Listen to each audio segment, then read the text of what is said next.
Welcome into the latest edition of Extra Time. Thank you for your tweets. Stevie with me in the studio. And look at this, Don and Jan join us as well. But the first question is for you, Stephen. Do you think Liverpool and Barcelona will become significantly better with full-packed stadiums, as those two particular big teams losing at home before was just unheard of? 100%. No question. Yeah, the biggest teams, in my opinion, are the teams that are getting hurt most by having no crowds. You know, the intimidation and the scare factor for players going to Anfield, in particular, has just disappeared. Don, you've still been going to games, obviously doing your commentary thing. How is it? I mean, it's not great, but we've got used to it. We've been going for quite a while now, so you sort of get used to the environment that you're in, and we're lucky enough that we're going to have the effects of sort of fake noise in our ears, so we sort of whack that up as much as we can to try and create an atmosphere, so it sort of nullifies what it's really like for the players. But I think that tweet's absolutely spot on. You'll see the very biggest of sides all producing next season. I think what Liverpool need more than anyone, Dan, I don't know if the lads agree, but I think especially at Anfield, they need the emotion. I think the players feed off that. They feed off the energy. They feed off the fans. And it's no surprise, really, when you strip it all back and you think, well, who's the best side, probably in European football, that doesn't need any fans, that just play to their tempo, to their style? It's Man City. Jan, from one striker to another. Here we go. After Kane, who is the next best striker in the Premier League? Would you take Bamford or Calvert-Lewin? I like Bamford. Bamford is a kind of old-fashioned kind of striker, and you're not sure what you get from him. I think I'll go for Bamford because I grew up when I was 7 or 8 to be a Leeds fan, so I will go for him. Don? Torn, because I'm torn on two different sort of styles. I'm torn on Dominic Calvert-Lewin and maybe someone like Danny Ings, who got linked with Man City today, actually, in the UK press. So Danny Ings is a good finisher. Stephen? I'll go with Calvert-Lewin. If it was this time 6 months ago, at the end of last, we'd all sit here and say Aubameyang, wouldn't we? Oh, I don't know about that. Oh, no? No. Oh, I mean... Go on, Jan. Who would you have then? I agree with you. I mean, remember at the end of the last season, he was excellent for Arsenal. But if you don't understand the traffic of London, then you have trouble and you can't put him on the list. But Aubameyang, at his best, captain of Arsenal, is a good lad. Then you've got Kun Aguero. You'd have Kun Aguero if he's fit as well. Yeah, but you've gone completely off the question. I don't think I have. Well, the question is, after Kane, who's the next best striker in the Premier League, right? Would you take Bamford or Calvert-Lewin? Right. So we're trying to give you an answer on Bamford or Calvert-Lewin, and you start throwing in, well, this time last year. What's that got to do with anything? Because I would suggest... This time last year. Isn't it a two-parter? After Kane, who is the best striker in the Premier League? Well, that's my first question. Son, Tottenham. What? Sorry. Well, this time last year, Son was absolutely flying. He's not a striker, is he? This time 7 years ago, Luis Suarez was the best striker in the world. Ah, all right then. This year, 25 years ago, Alan Shearer was brilliant, Don. Yeah. He was. Yeah. Jimmy Greaves at the end of the 60s, magnificent. Oh, what a striker. Yeah, particularly this time. In rush. Good. Yeah. Good. Jan Åge Fjortoft? No, never. Was Kenny Dalglish a striker? Well, we can discuss that. OK, we'll move on.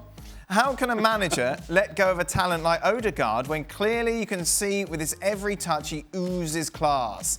Is it because Zidane was too short-sighted, Jan?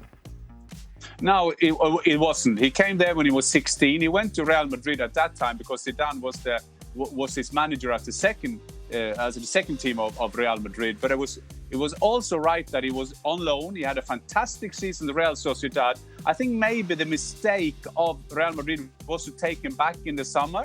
Having said that, that was a perfect time for Martin Odegaard to get into Real Madrid. He didn't succeed. And Martin Odegaard, what he did against West Ham, this is where he is at his best. Taking him up a bit, more aggression in his game, wants the ball seeing forward. So I don't think we should say that about Zinedine Zidane. He got some good midfielders there as well, and he's won a couple of 3 good trophies over the years as well. So I don't think we would say he's short-sighted. Trophies are overrated. Don, I know you were at that game, weren't you? Were you at the West Ham game? I was. He was absolutely brilliant. Honestly, he was sensational. It was a 45 minutes where Jesse Lingard was running the show, and you think, well, he's got a goal and an assist, he'll definitely be man of the match. And then West Ham came in at half-time, 3-1 up, and they should have been cruising. But the killer goal for West Ham was the Arsenal one just before half-time. Second half, Odegaard was just, I said the word silk. He was just incredible. He's just so silky on the ball, very easy on the eye. He dominated the game in the second half, and he put in a brilliant performance. Don't you think I hope, Dan, now that he will get some time at the one club, because he's been at 2 Dutch clubs. He's been at Real Sociedad. The guy is only 22. So hopefully now he can stay at Arsenal for some years, because I think he could be a perfect player for Arsenal, the way Arteta wants to play his game. What sort of relationship do you have with him, Jan? With Odegaard? Because you're close to Haaland. We know you're texting him every day, bothering him. Well, I took Martin Odegaard into the national team as not a national coach, but a manager when he was 15. So Martin Odegaard is a great lad, and hopefully he will have a great career. What were you doing with the Norwegian team, Jan? I was the manager, 2 years. Coach or manager? Now, national coach, and then they have like in Germany, Bierhoff is the manager of the team. So I did that for 2 years when we took Odegaard in as a 15-year-old. What does that mean, Jan? That doesn't sound like a real job. No, it's not a real job. That's what I say at Manchester United. You don't need a head of sport, because we're winning trophies without them. In the other side of the Champions League draws, Stevie, Chelsea, Porto, Liverpool, Real Madrid, who is going to the final?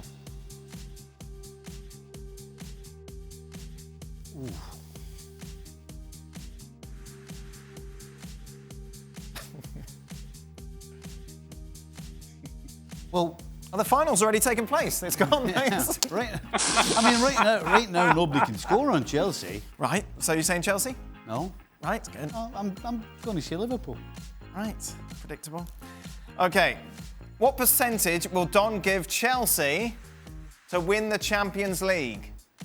Oh my God! I mean, this is just a stab in the dark. How can you try and do any sort of man maths there? Why is the prefix "man" to maths? I don't know, but they beat Porto, so let's just say it's a 60-40 against Porto. Liverpool's a 50-50 against Real Madrid, but I fancy Liverpool. I don't know how this is going to help them. Then Liverpool beat Chelsea, so 0. 0. They've got no chance whatsoever. 1%. 1%. So you thought the handball rule was difficult, and then you listened to Don doing that percentage. 1%. Let's be generous. 1%. Who are your dark horses for the Euros, Jan? For the Euros? Yes. Ooh. Oh, that is the dark horse. Then I'll have to put in England and Portugal. Well, England are favourites, so that's not a dark horse, Jan. England are favourites. Portugal are defending champions. England are favourites if you speak that language that you do well, and I do just try to do it. England are not favourites. They are favourites. The bookies have England as the favourites to win the European Championships. How can England be favourite? They haven't and Belgium. This isn't subjective. This is physically. This is objective. This is real. This is fact. Okay, we have some breaking news for you. The bookies are ruining the world. Fantastic. I can't believe it. You asked some 3 footballers, former footballers in the studio, and we have our opinion, and you say that you have the bookies saying that England are favourite. England are not favourite. Right. Last time they won a title, I wasn't even born. So how can they be favourites? No, I understand that, but the whole premise of a dark horse is an outsider, isn't it? If we look at the bookies... England is an outsider. They can't be an outsider if they're the favourites, Jan. Well, they're not the favourites, are they? They are! We've just gone through this. They are the favourites. How can they be favourites ahead of Germany, Belgium and France? Look, it's not... I haven't made the odds up. This isn't me. Okay, so the bookies are ruling the world. The bookies are doing who is our dark horses and who are favourites. Yes, exactly right. Okay, fantastic, Dan. What's the bookie saying about you meeting a new girl? Gonna be on the dark horses? Good time to get caught. I'm glad that froze. That froze at a good time. What's the odds on France? I'm not pressing the button. What's the odds on France? Because I'm lumping on them. France are second favourites. How far down in the bookies do you have to be to second be favourites after England? An outsider. Well, how many runners are there at the Euros? How many teams are at the Euros? Oh, 32 is it 30? I don't know. I don't know. 16 24. or- So you would say anyone outside the top 10 would be a dark horse? With no chance. Right, no chance. No dark horses. No. Jan, any dark horses? England. Yeah. Stevie, if you were in your prime, I'm suggesting you're not in your prime, Stephen. That's it. I'm suggesting you get into the glasses sorted out here. How dare you? What top 6 team would you like to play for right now? Oh. Oh, well, Liverpool. Why? You can't say Liverpool. Well, because the Liverpool aren't in the top because 6, the are they? only reason. Are they in the top 6? Oh, you're actually right. No, They're not in the top So there we go. Not. So you can't say Liverpool. All right, Man City. All right. Why? Because they're the best. What if you had to choose between Manchester City and Liverpool? Liverpool. Why? Because it's Liverpool. Because of your heart. What about your style? Look, take your heart out of the question. I would suggest that the heart would get pumping more playing for Liverpool than City. City's a little bit more cool, calm and controlled, where Liverpool's a lot of emotion and energy. And as I said, get Rock and roll. Rock and roll, there you More go. rock and roll. Aye. Will we ever see flair players like Ronaldinho, Jan, in the coming generation of players, given how structured football tactics have become? Yes, absolutely. You see them, they're coming through. There are young players coming through, Mbappe and all these kind of players. They will come through, and you can see by Manchester City now, it's flair. It's flair that it is coming through. Even at Bayern Munich, you can see the players, there's flair. How do you define flair? Robert Lewandowski is flair, fantastic flair. So yes, they will survive. Don't you worry about that. But can I just say that I think that Stevie underestimated himself there? Because Stevie could have played for Manchester City. He will be brilliant for Manchester City, the way he played. He was a flexible player. He can play a different position, and his hardness, that won't go out of fashion either. So, Stevie, I just wanted to say that. Thank you, Jan. Wow. You're welcome. What a beautiful Give me touch. You can Touching moment. come back afterwards. tomorrow. There you are. You can come back tomorrow, Jan. Don, no chance. Final, well, no, not final. We've still got 2 left of this. Don, best way to improve international breaks? Woof.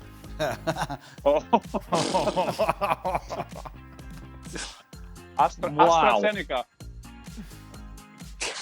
Get shot of the friendlies for a start. Right, well, they have. have. Now you've got the, what's it called again? Nations League. Yeah, exactly. Nations League. Exactly. You don't even know what it's called, and what's the point in that, by the way? Oh, it's That's good, the shambles. Nations League, Don. We like it. Is it? Yes. It's better than friendlies. Give me 3 good reasons why it's good. Because you've got top-tier teams facing each other at a regular interval. Yeah, exactly. I agree. But then you can't give youth a chance, because these games sort of matters, where if you had friendlies, you can play younger players to blood them. Give them just the said get rid of friendlies. No, I'm arguing with myself, but the contradiction is you're saying they're important games. If they're important games, managers, international managers, are going to be playing their best sides. Doesn't give the youth any chance. Well, scrap the lot. That's the answer. Yeah. Scrap all internationals. No. Yeah. No. Well, I've never figured that. What's that? Well, Don's argument about, well, that means he won't give young players a chance. I don't agree with that at all. Because when a young player plays well in an international, everybody says, well, it was only a friendly. Right, yes. So there's your argument Is against he going to that. get the game? Oh, dear. Is he going to get the game, Stevie? Is that young player going to get the game in a important game? Oh, air quotes. Why It's not? so important. It's so important to have these national games. Let's not only let only the big clubs have their tournaments, and then when they have an international break, where do they go? They go somewhere in the other part of the world playing some useless friendly at the club level. It's much better that we have a national game, proudness, the flag, and the anthem. That's what it's all about. Let's I'll tell go for you it. More national games. I'm sorry, Jan. I used to enjoy going on those little jaunts and playing a little Yeah, but you friendly love to play for that didn't Scotland mean as well, anything Stevie. and have a couple of nights Stevie, you out love- and relax. But Stevie, you love to play for Scotland as well. I did. I wouldn't argue Yeah. with that. I've read your book, Stephen. That makes it just different. Don, what percentage chance do you give to Scotland to qualify for Qatar 2022? Who's in your group? I'm just Denmark, going to say, Israel. can you tell me who's in the group? Denmark and Israel Are they your big competitors? They're a problem. Right. And we also have teams like Moldova, which... Right, they've proved problems in the past. I think Moldova, we've given ourselves headaches against these teams. Right, so what percentage, Don? So Denmark's the toughest team in the group, Stevie, yeah? I think so, yeah. Yeah, you got Denmark, Israel and Austria. How many qualify, 1 or 2? The top one qualifies, the second one goes into a playoff. So... Yeah, playoffs. Playoffs? We've got a history of playoffs. Playoffs! We've got a history of playoffs. Lost against England, lost against Holland. Playoffs. What percentage chance then of qualifying for the World Cup, Don? 70-40. Playoffs. Well, if it's playoffs, 50-50. Right, that's it. That's just how it works. That's how playoffs work. So 50-50. That's it. We're done. That's enough of this. We'll be back tomorrow. Are you on with us tomorrow, Stephen? No. Jan, you're with us, aren't you? Don, what are you going to do for the rest of your week now? I might tune in. I'm going to tune in and watch. Ah, liar. Get a life. Right, I'll ESPN tune in and watch. What, midnight? ESPN FC. You're going to sleep. Back tomorrow for more. We are with you every single day through the international break and forever. Well, thank you very much for watching ESPN on YouTube. For more sports highlights and analysis, be sure to download the ESPN app. And for live streaming, premium content, and let's not forget as well, ESPN FC 7 days a week. Subscribe to ESPN Plus.